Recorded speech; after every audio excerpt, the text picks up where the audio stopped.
काफी इतना गाना कि आज एगो हिट होता, काल एगो और गाना हिट होता, परसों एगो और।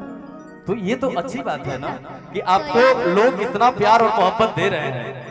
हमनी के जितना गाना होई काफी 2020 से हम लगभग साथ बार और 2020 से ही जब हमनी के जोड़ी दो जोड़ी लोग के दो जोड़ी, लेकिन हमनी के 3 जोड़ी बा। हाँ बिल्कुल। और काफी हर गाना के रिस्पांस अच्छा मिलेला। और ई रोपनी वाला एगो गाना पहले हाँ, गाना हाँ, रहे। ये के गाना गावल हां भैया।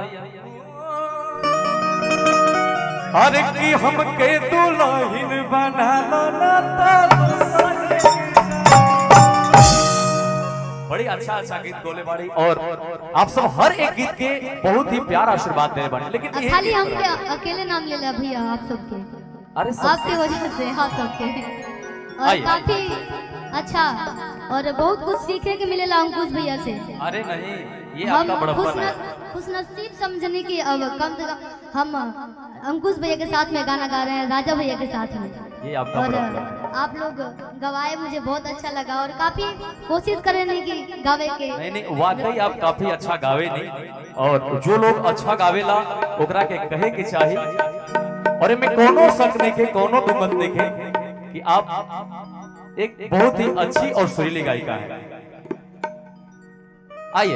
हो अरे रोज रोटी चली कैसे रहब जे घरवा,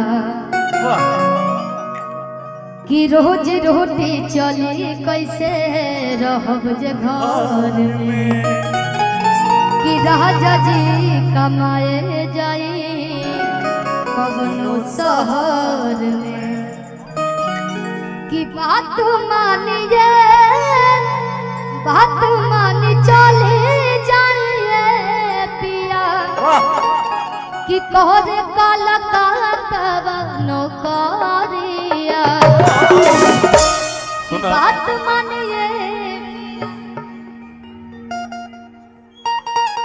कि बात मान चल जाए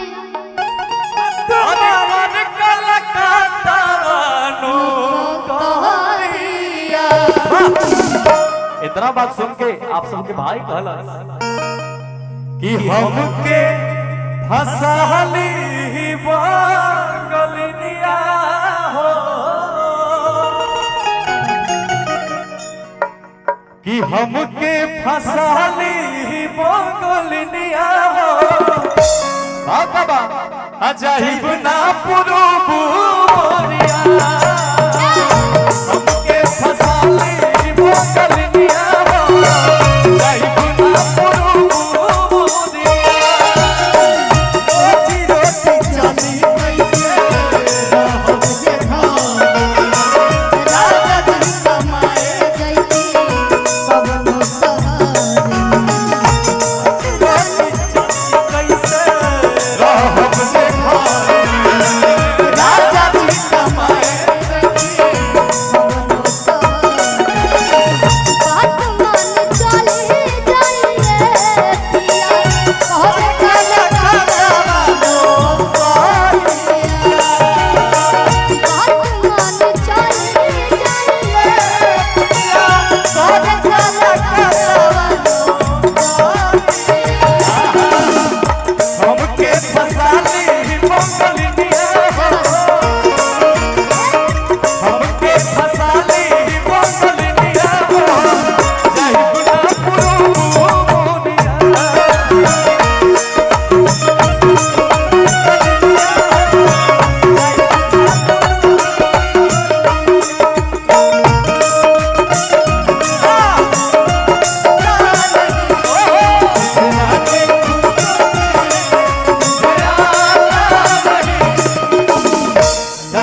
भाव बा। हम चाहता नहीं कि यही गीत लोग खातिर रुकल बा लोग, ठीक बा कि एक बार सारा लोग गावे, दुल्हन बना लो, ठीक बा।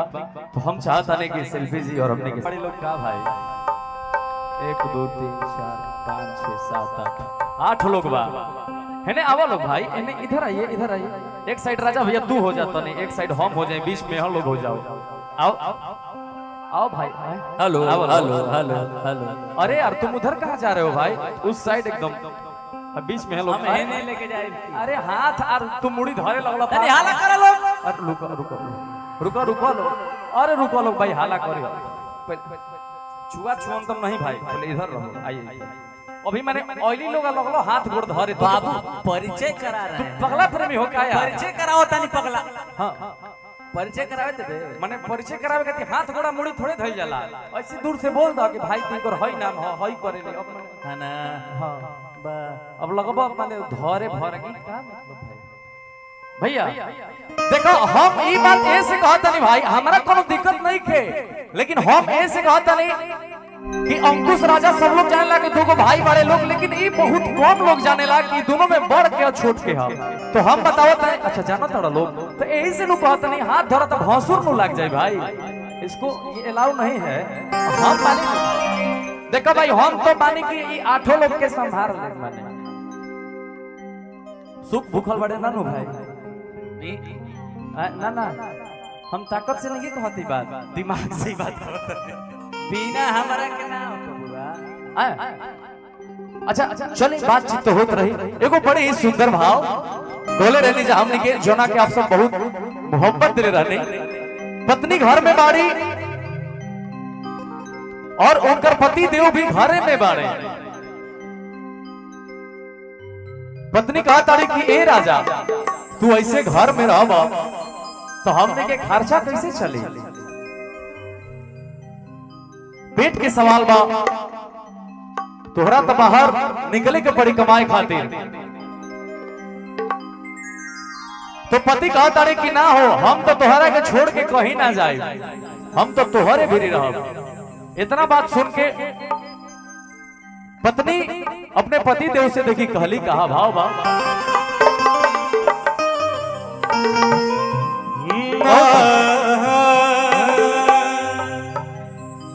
देखी पत्नी कहा ताड़ी अरे की रोजी रोटी चली कैसे, अरे रहब जी घर में राजा जी कमाए जती कबनो शहर में। और कहली का अरे बात मानी चली जाइए पिया, अरे कर काला काता बनो करिया की बात मानी चली जाइए पिया, अरे कर काला काता बनो करिया। एक और माइक है क्या? कहाँ बड़े विकास भैया, एक और माइक है क्या? माइक दिलाइए ना। हम चाहते हैं शिल्पी जी आप भी आइए, क्योंकि ये शिल्पी जी का ही लाइन गाया हुआ है और इतने सुरीली गायिका आप सभी के बीच उपस्थित हैं। तो हम चाहते हैं कि आपन लाइन यहाँ के खुद गाएं। आइए और स्किल अपने हिसाब से देख लीजिए। आइए आइए अपना हिसाब से अपने स्किल देख लीजिए।